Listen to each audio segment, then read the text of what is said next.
Yeah. So the shooting in Prague that happened, it's just for those of y'all that don't know, the Czech Republic, you can own firearms there. Now, it's their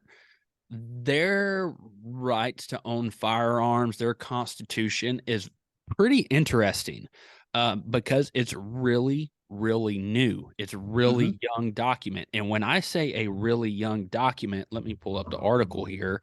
Um, their their document was first implemented. What is it? It's the Czech Charter of Fundamental Rights.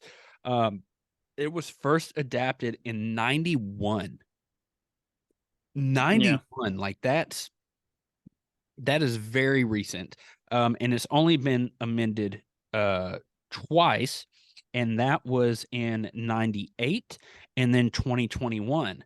Now, the interesting thing about the amendments is the first one had to do about detained persons, things like that. The second one in 21 is when lawmakers introduced into Article 6 protecting the right to life, a right to self defense with a weapon. So it's not till 2021 that they induced it or introduced it into legal legislation that somebody has the right to self defense. Now, there's this isn't just like cool, they got a second amendment like us. It really doesn't work like that. You start digging into it further, and while they have the right to own, the government does set a high set of standards that you have to go through before you can actually own one. So some of those were a from what I understand, it's a very strong written test, which has, I think it said like it's like five out of the questions from the test are pulled out of a pool around 500 something questions, and the fail rate I think is like 40% for it. So given that, it's we got to take into consideration this Czech Republic, right? um and not saying anything bad, but they don't have the gun culture that we have had for such a long time. So, depending on what it is that the questions are based off of, not a lot of people may have that knowledge. So, it's a higher fail rate.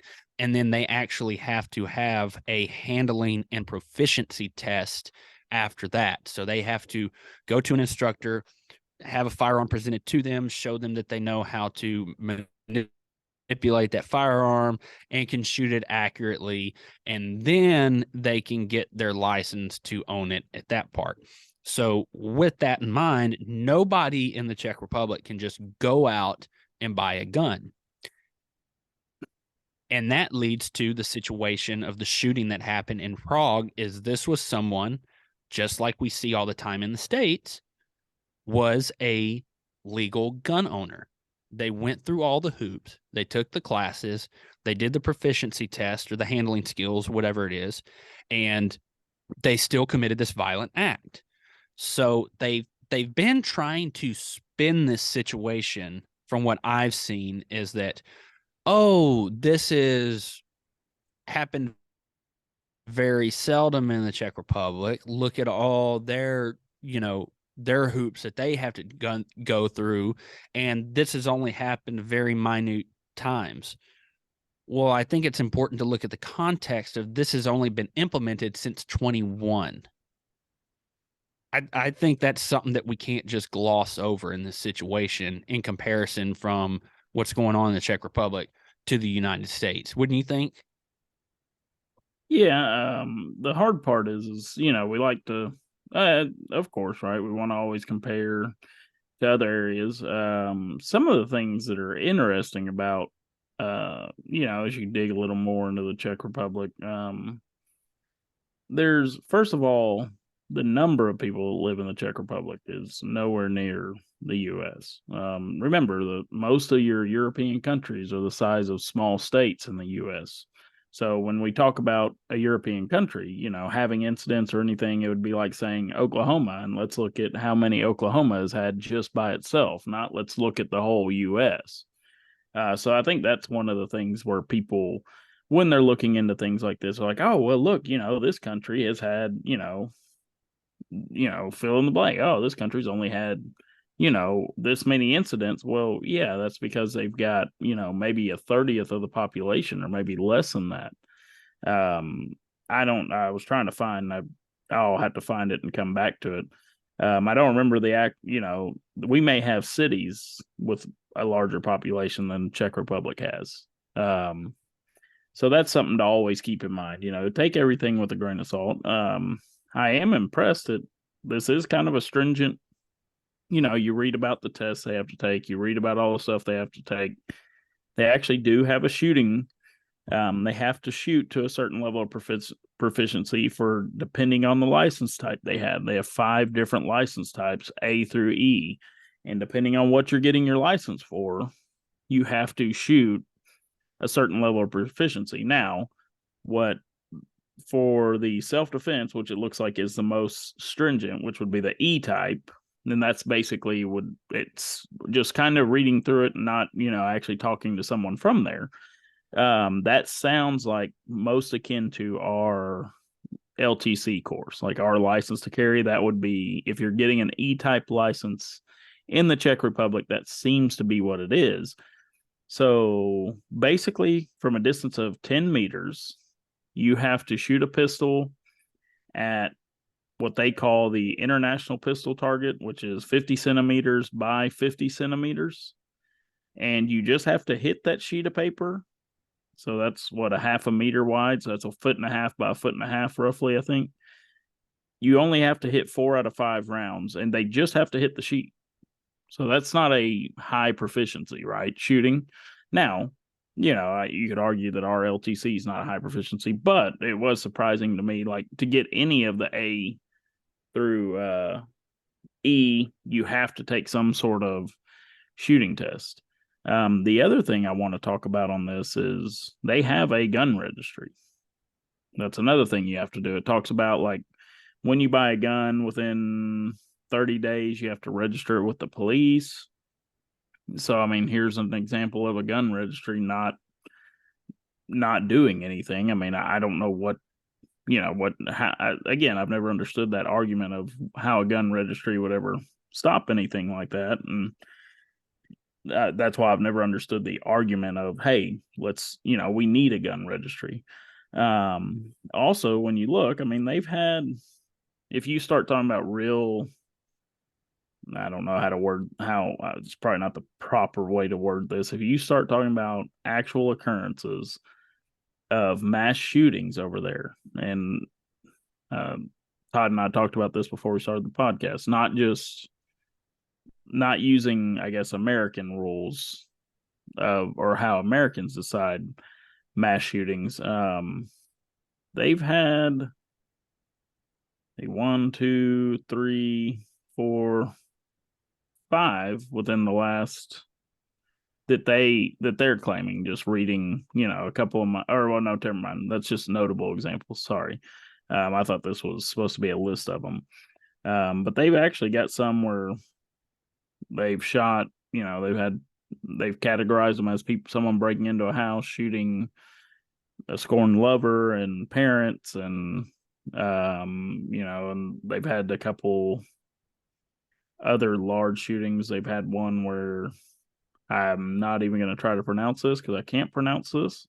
Basically, 8 people were killed. The guy holding the gun, he legally owned both the guns in the shooting. Previously, he and his wife had committed misdemeanors against a public order, which would have allowed the police to revoke his license. I guess they didn't. Let's see. He had shot. That's really all the information it's given me. So he killed 8 people. I don't.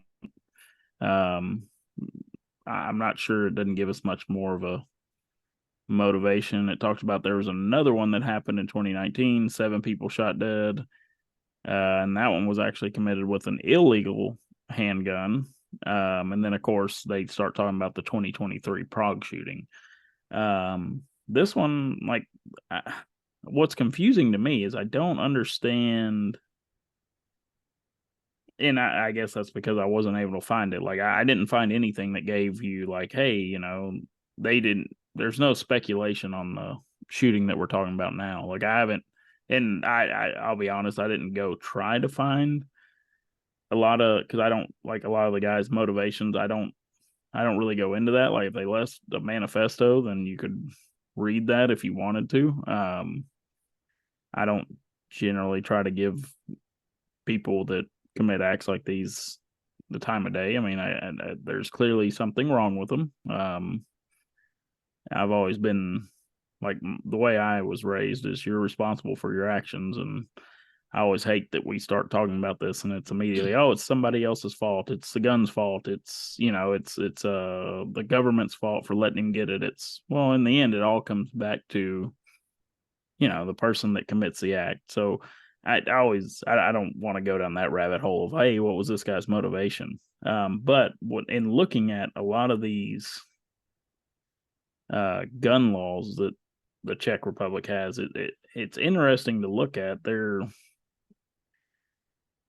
They're actually more stringent. I mean, they're more stringent than the U.S. Like I said, they have essentially a national gun registry. You have to register your gun when you buy a gun. You have to register it within 30 days with the police department, and they're still having people get killed. And I mean, a lot of these, whenever I'm reading through these incidents they've had, are with legally owned firearms. Like it's not like I didn't read through here and find that oh, it's only illegal firearms.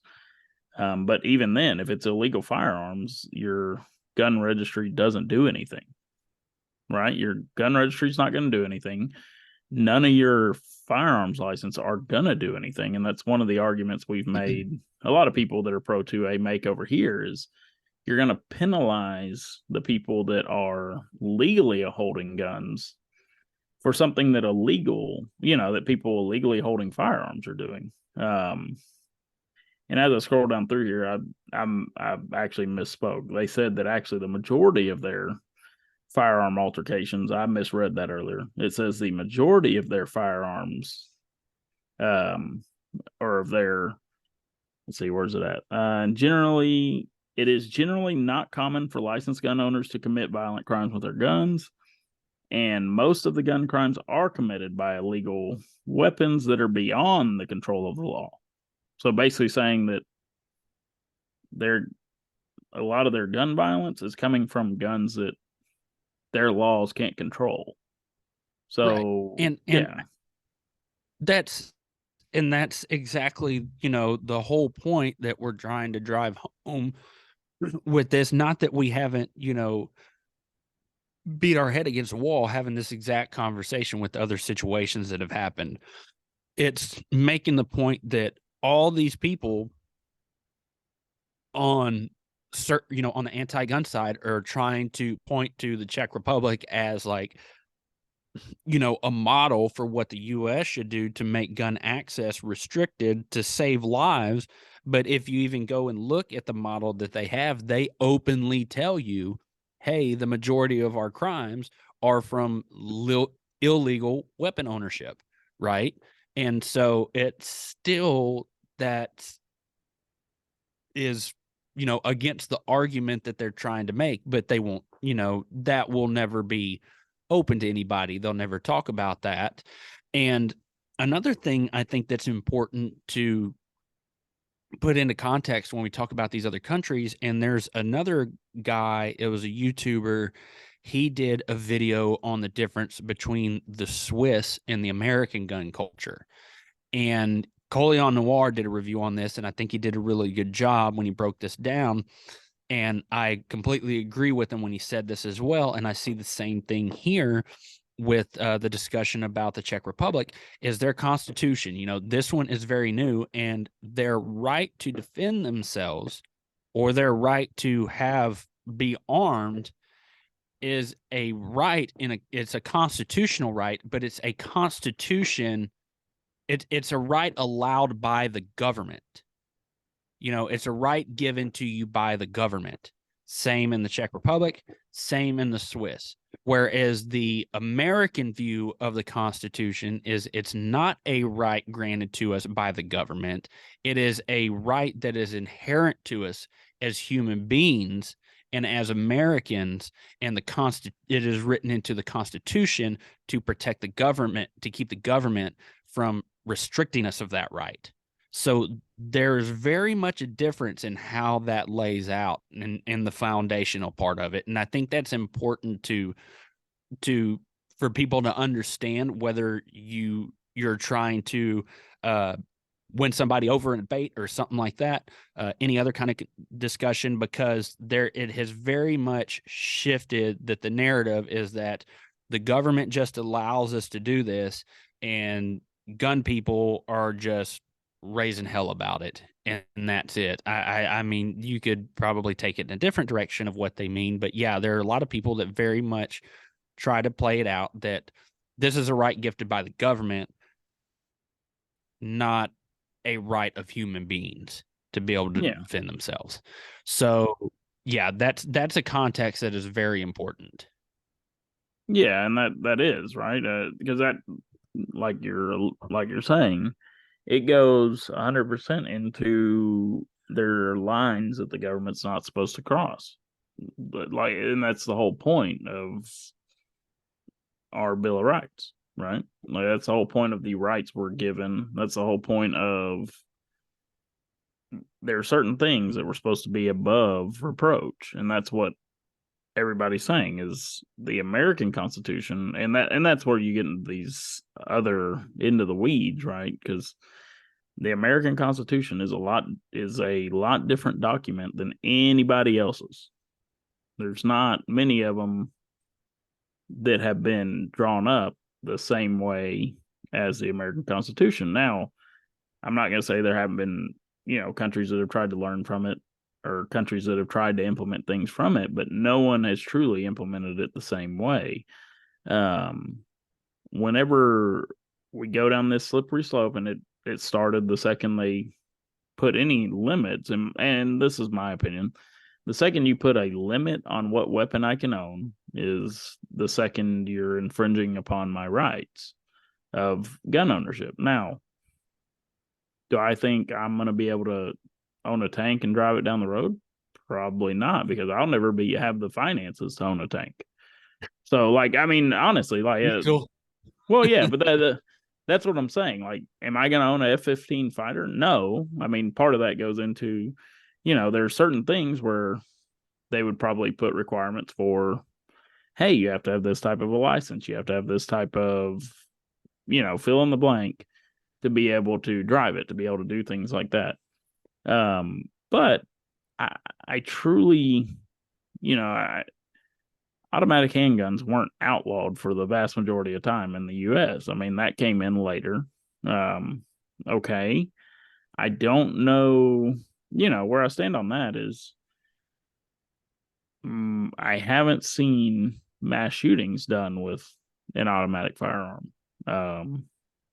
That being said, inherently, automatic firearms are hard to control.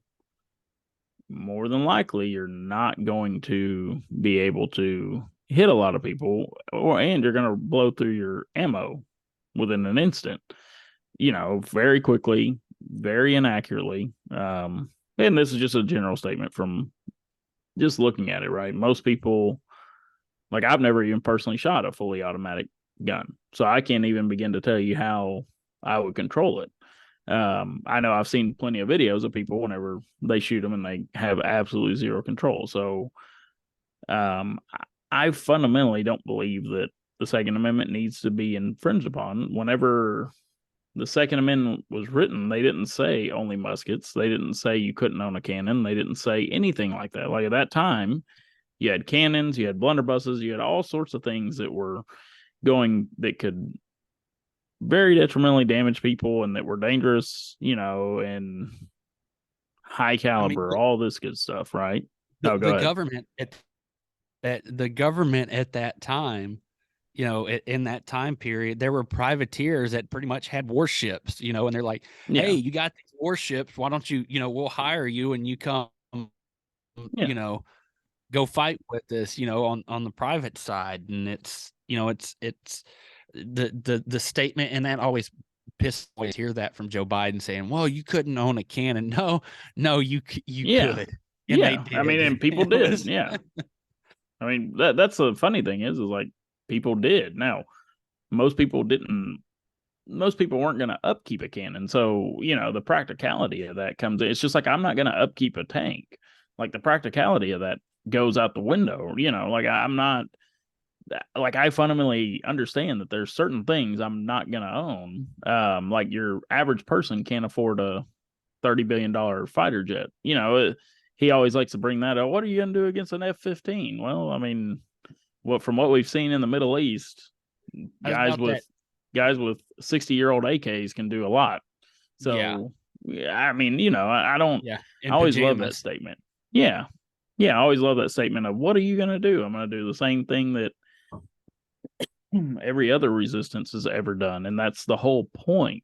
That's the whole point of the Second Amendment was it's another check and balance. Like the entire U.S. Constitution was built on checks and balances so that no one party got out of control. And I'm sure there's people that would argue the other way, but in the end, the Second Amendment is the final check and balance. The Second Amendment is for when the government stops using its checks and balances and gets out of control, and that is the people's way to have the final check.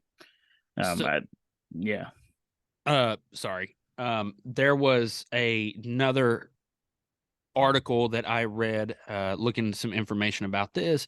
I don't remember what news source it was, but they very much stated about the Czech Republic that, oh, they just have a they have a right to own firearms for self-defense, but they have to go through this process. And, they don't have any, what did they say? They don't have any gun lobbying parties or governmental entities or governmental parties involved in any of their stuff, and they're doing just fine, which clearly was a jolt at NRA, right? That's Yeah. a big talking point for a lot of stuff is, oh, all this stuff is done by the NRA. If you, and let's, let's call it what it is, right? Like nobody's member of the NRA anymore. No, Not really. nobody's Yeah. really supporting the NRA. Yeah. I forgot how many years ago. They filed for bankruptcy. The NRA is not what it used to be. But back in the day, like way back when the NRA was formed, which is, I think, where people like just start forgetting history at this point. The NRA was developed to be able to be a source of education for civilians of firearm safety in the shooting sports. If you go way back, I can think about it when my parents were in school, they had shooting classes in high school. Yeah. That was part of gym. They had that option. And it was only until that political parties started going after the Second Amendment that the NRA actually started getting into, politics itself. Outside of that, they were solely an educational organization. And then changing times required them to change to try to help protect the rights. And then the NRA, unfortunately, I think that they would have done better if they kind of would have kept up with the times kind of thing. They would have been more relevant. But yeah, regardless of that, that's, we didn't always have that. And the NRA wasn't always funding people. They weren't designed to be a political party. They were designed to be an educational foundation for a lot of people. And, Well, yeah. back in that time too, that's all it was. We grew up, we were Americans, and we shot, and, firearms were a part of every foundation of our culture and everything else and what we did and the way that we lived, and that side of things with modernization has kind of gotten lost in the mindset of all of this, right? Like we forgot that we came from farmers and ranchers and mountain men, and that, we survived by the tools that we had. Mm-hmm. And even today, if you think about to a certain extent, we still survive by those tools. You could argue that, oh, well, that's only rural people, folks in cities. Look at the freaking crime stats in major cities and tell me that, especially think about with the riots that went on, the summer of love during COVID and all that crap. There were a lot of people that we had the largest surge of first time gun buyers that we have ever seen during that time, because people were seeing shit hit the fan and they're like, well, I really have never felt like I need this thing, but I'm looking at what's happening and I'd rather have it and not need it than need it and not have it. I mean, we absolutely saw that, especially in California, because there was a gun store owner that made a video about it, ranting about people's complaining to him, saying, because they had to wait 3 days, and they're like, well, why Mm-hmm. can't I get my gun right now? And he's like, because it's mandatory 3 day wait. Well, that's dumb. Why is that? Because you voted for it. Yeah. Y'all voted for this crap. And so Yeah. now all of a sudden you're worried about your safety and you want that overturned. Like, sorry, man, this is the time. This is why you need to pay attention to this stuff. Yeah. Yeah. To kind of close out the whole Czech Republic thing, I see a lot to be gleaned. Like if someone wanted to tell you that the Czech Republic was doing it right, all that stuff, I would say, okay. I would say, well, but basically your argument is, well, look at this shooting. This shooting was someone that had gotten their firearms legally, which that's one of the problems you say over here in America. He went through training, he went through a test. He went through a shooting instructor, or instructor led shooting where he had to shoot a certain proficiency. Um, he had to register his guns, and he still ended up doing this. He had they have a medical background check where they go to a doctor. Doctor looks at their medical history, can request, other tests or anything like that if there's anything they're worried about. Um, I would say looking at that, they did several other things that the Democrats say will fix this problem. And I say Democrats because that's, of course, as we know, that's the people that are generally pushing this. Um, and it doesn't work. Like it's a culture issue we have in these days. You were talking about back when they had shooting classes in school and you could take shooting as an elective. You could do that type of stuff. There were guns sitting on gun racks in trucks in the parking lot at those times. Nobody was shooting. But then again, that was also a time where if people had an altercation or disagreement, they would fight. They wouldn't pull out a gun. They wouldn't do things like that. You were raised to be a man. You were raised to be a strong individual. You were raised to a certain level of morals where you didn't, if you see someone getting in a fight, you didn't just run in and start hitting the guy that fell down just so you could hit somebody. You didn't have, if there were two people that had a problem, they settled it between themselves, finished it, and they were done. There wasn't, oh, they finished it, and then the guy that got beat's going to go wait for this other guy and then, shoot him because he made him look bad. We have and as the years have went on, the gun violence has went up. Mental health issues have went up. There are issues with family dynamics. There are issues with home life dynamics. There are issues with just in general how people act. And what's scary to me is you look at Rome and how Rome fell.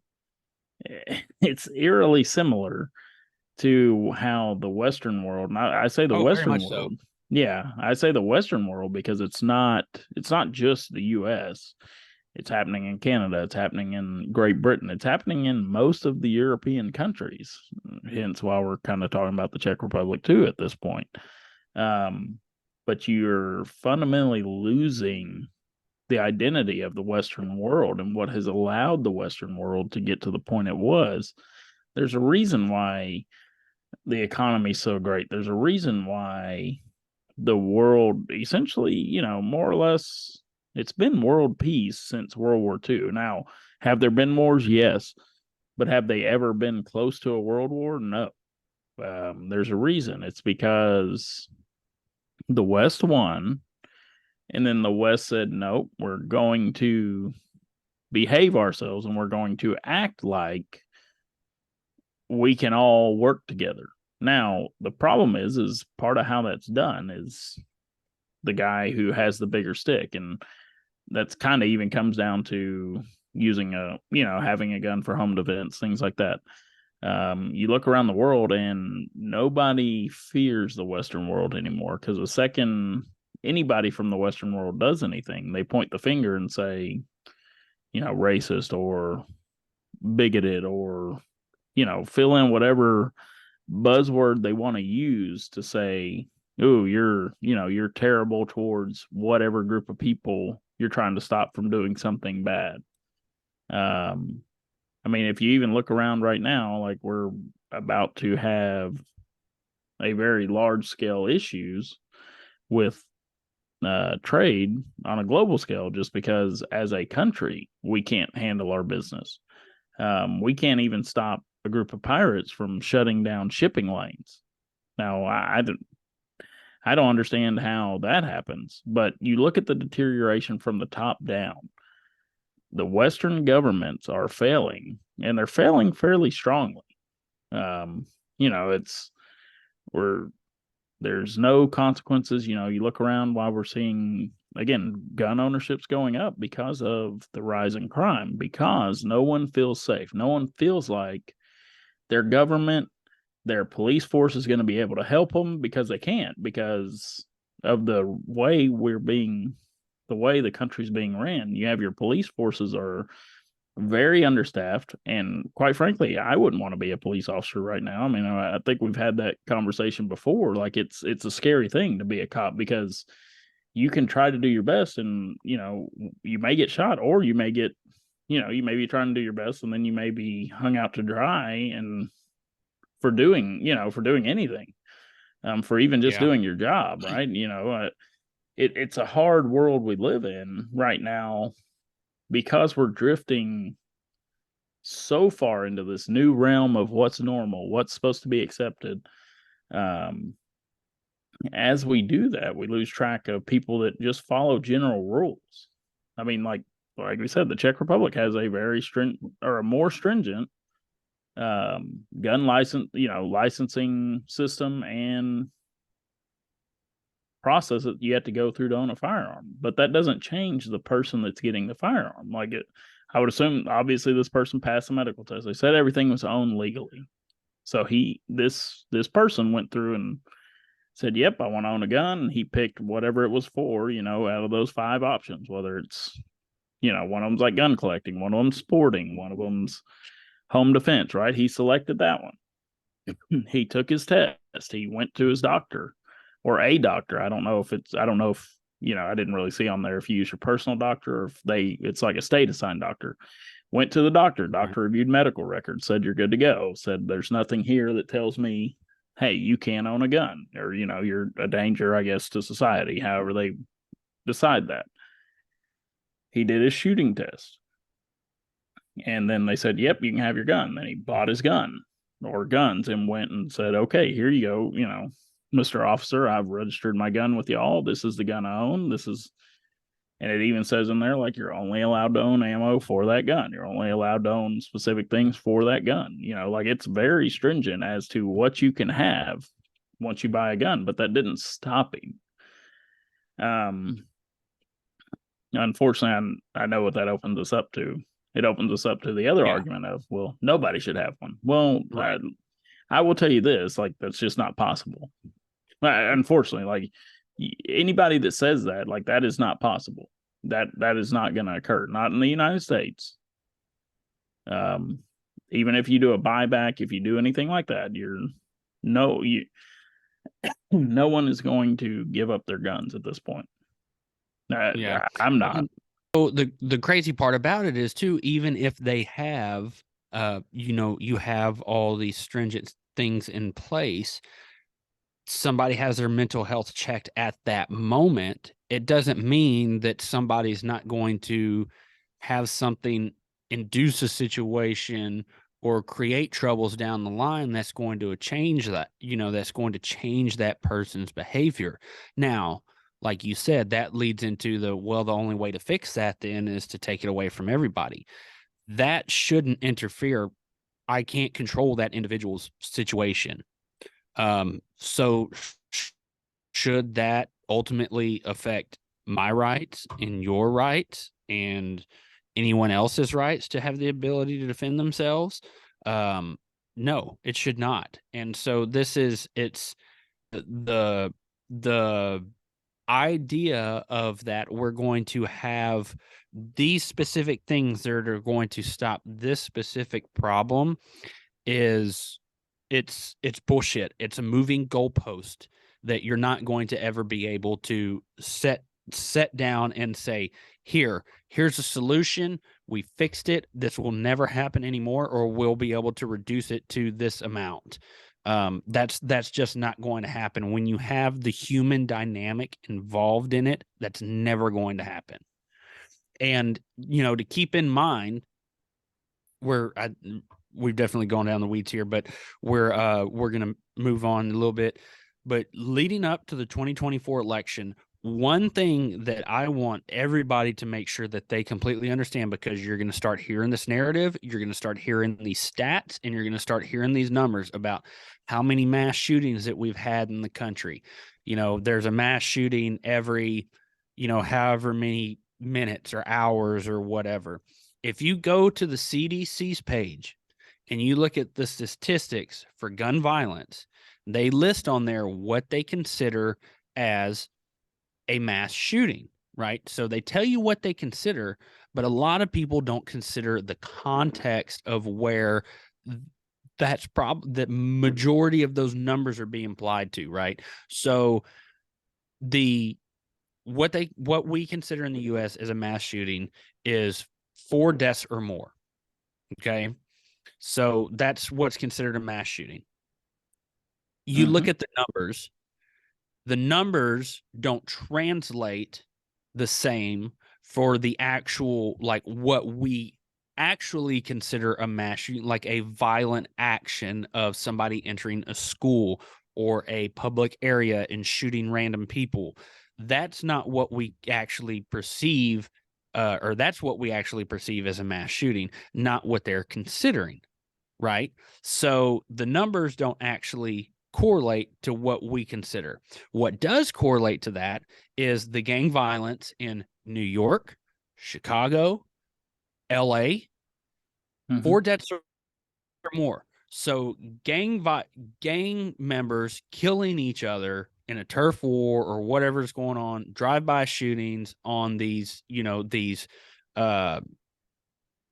poor neighborhoods and things like that, civilians being involved in that kind of stuff is still considered a mass shooting. So that very much inflates the numbers versus the actual the situation of what the conversation actually pertains to that we're trying to have about solutions for all of this. So I want everybody to very much keep that in mind when it comes to the 2024 election and the debates and everything, because I promise you, when that topic comes up, you're going to hear those stats and those numbers get thrown around, and they're going to be thrown around out of context. Yeah. Well, we can kind of wrap up, I guess, our talks on I think we hit the Czech Republic thing pretty hard, and I'll be honest, for us to go any more in depth on it, we'd have to do a lot more research as far as to get more in depth on that. I was gonna say, but if you want, we can kind of kick it over and we can do our New Year's resolution. Yeah, man, that's good. I'll let you go first since you brought it up. All right, so I've been talking about it a lot on here. Obviously, top priority. Hopefully, well, not hopefully, getting back to the range and I've got grip things that I've got to get figured out to get better with presentation. Basically, I just need to run some rounds downrange and make sure I've got my grip figured out, because I found some issues with it that I've never addressed. And so that's going to be I guess that's my first part of my resolution. My second resolution would be to actually shoot my first match, actually go to a match, shoot a match. And it could be anything. Honestly, I'm not gonna say it's got to be any one specific, but I'm just a shooting competition I want to participate in. I know, Todd, you've been getting into them, and you've been starting to get into that world, and that's one of the things that I've been saying I want to. So that's one of my goals, and first is just address some grip issues, basically kind of figure out what my grip needs to be on my gun, and figure out if I'm going to change guns or if I'm going to keep running the same gun. And then the second one is competing in a match. So those are kind of my two big ones. What do you got? There, yeah, I'm trying to help you out on that. I'll get on practice score, and I'm looking around. I'm like, all right, what matches are there that's closest to Evan? So if I can come spend a weekend with him, I can drag his ass out of the house, or we can go to a match. Yeah. So I found some steel challenges and stuff that they're both roughly whatever I find is usually around almost an hour away from you for 40 minutes or whatever. Yeah. So there is that. For me, really, this year I have, man, it's really trying to stick to the competition stuff and kind of be more motivated in that. And one of my goals for that is I'm shooting a major match in April, which is the Texas State Open Championship. I'm going to go over there and get my world rocked by these guys that actually do this. Yeah. So we'll see how it goes. I messaged Nick when I registered for that. I was like, hey man, I registered for my first major match. Any tips? And he's like, I was waiting for him to be like, you're going to get screwed. But he was like, nah, man, just focus on your dry fire, the key things, movement, transitions, things like that. And you'll be all right. So, and my biggest thing is, and I noticed this too from the last match that I was at, something that I'm going to try to rein in. And it kind of came to light after it happened, or when it happened, but after the conversation that we had with Brian Hill, he talked about leaving the range in performance mode after we've done all our accuracy, speed, and things like that. So I've really been pushing on my speed and trying to rein things in my personal training. And the last match I went to, and we talked about this with Tracy, I went into it as, all right, I'm going to go fast. And that was, I was like, I'm going to go fast in the mindset of what I've been doing in my training. And that was not the mindset of what I should be doing. I should be shooting at my performance level, not shooting as to where I'm pushing at my training level. And so when I did that, I just started blasting no shoots right out the gate on that one. So it was like, I had to, really chain it back. And that probably would have, if I would have done that from the get-go, it would have turned out to be decent placement in that match. So because when I slowed down on certain things that felt slow were actually not that slow at all when I watched them in video. So I got to work on, my goal is to work on, coming back down to that performance level after training and working on speeding up my movements. That's my biggest goal. And then trying to host some more classes, trying to get some more classes on the books. Life's been getting in the way. So trying to schedule out time to get more classes on the books, trying to get into some other ranges so where I can host some classes, trying to get into some spots at Houston. If anybody here from Houston listens, I know we have some. If y'all know a range that's, decent with working with people who are willing to host classes, give me a shout, comment, anything like that, and I'll go and look them up. So trying to hold some classes in some different locations, being that we're in a college town, everything kind of fades in and fades out with the semesters. So good deal. And then trying to get our butt in the gym. That's about it. That's definitely something that has got to happen. That's a every year thing, I think, for everybody. Yeah. But so we'll be sure, though, when Evan shoots his first match, we'll document it. So as long as he doesn't break the 180 or drop his gun, we're moving forward. Yeah. Well, I'll do my best to keep everything downrange. Yeah. Oh. Yeah. All right. So, well, I think that about covers it for this one. I think so. Yeah, we did good. So everybody listening here, thank y'all for all the support that y'all have given us. If you haven't, like I said, Go follow us on Instagram. If you like what we're doing here, we're trying to start putting more content on YouTube. Any clips or anything that we have, please go share that stuff with your friends, family, anybody that needs information. We're just trying to help educate people. Like I said, with this podcast, we don't get paid for anything. That's why we don't do any advertisement other than our stuff that we do, because we do this because we enjoy talking about it and we want to help educate other people. So anything y'all can do to help bring people our way, to help educate more people, we greatly appreciate that. And outside of that, I hope everyone has a happy new year, and I hope everything works out in their favor.